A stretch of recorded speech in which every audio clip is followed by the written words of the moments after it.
Hi everyone, Matthew Robinson. Wow, I made a video in a long time for this channel directly, but I figured I'd start it up again. I wanted to give you guys a quick update about things that are happening, redesigning the rfmp.net website. So there's going to be reviews on here, but we're also going to have reviews right here on the YouTube channel, of course. And actually, you're going to get to vote on what you'd like to see as my next video review. You can choose The Amazing Spider-Man or Beasts of the Southern Wild, two very different movies, but I haven't written a review for these movies yet, so if you'd like to see me do a video review of it, that would be great. And whichever one I don't do a video review of, I'll probably do a written review of it at one point. But the video review I'm going to do right now is for a video game. I haven't done a video game review in years. I mean, I haven't owned a video game system in about 5 years. And this is for Aliens, Colonial Marines.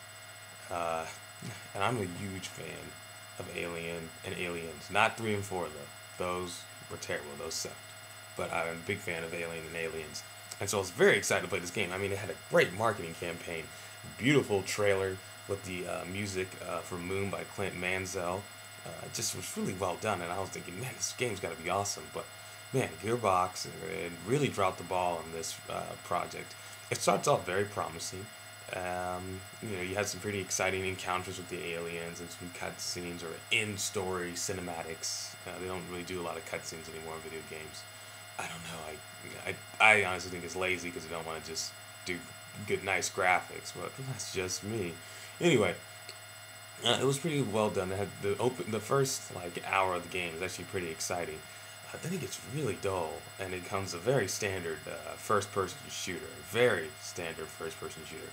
There's some inspired moments, like one where you're stripped of your weapons, not to spoil too much, and you have to battle and escape aliens without weapons, which is horrifying.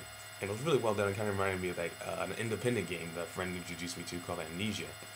Unfortunately, it's not as good as Amnesia, even in this relegated point. And so after you get out there, it's just some more pretty basic gameplay.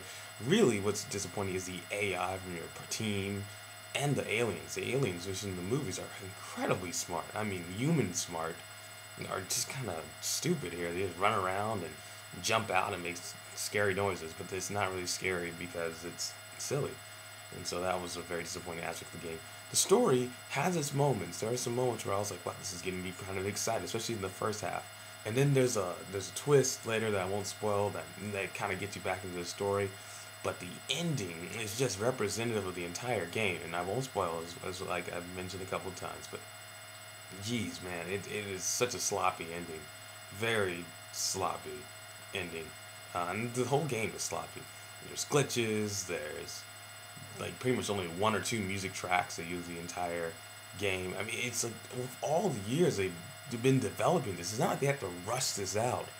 A lot of video games based on movies are rushed out, and they're not that good because they're just trying to make a product tie-in. This is something that they had years to perfect, years to make it good, and it's just awful.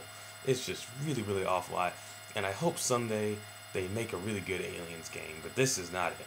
This is far from it. This is one of the most disappointing titles I played this year, and I've been getting back into video games, and oh man, I still don't, trust me, I still know the difference between a good video game and a bad one, and this is awful. So, my overall grade for Alien Colonial Marines, I have to give this a fail. It's well intentioned in some points, but it ultimately falls short. And so I'm going to give this a 55 out of 100. It's worth a rental if you're really into the Aliens lore game, like a 1 day rental. You could probably beat it in 1 day if you really push it. I don't know why you'd want to. It's very easy and it's very simple, so you probably could. It's like 5 hours of gameplay. Yeah. So, yeah. Anyway, if you guys would like me to review The Amazing Spider-Man or Beasts of the Southern Wild, leave your comments below. And I'll tally it up and I'll make a review for that sometime this week for the Oscars. Alright. And that's all I have time for now. Remember to rate, comment, subscribe. And until next time, please remember, it's all in the air. Oh, that felt good to do again. Wow. Yeah.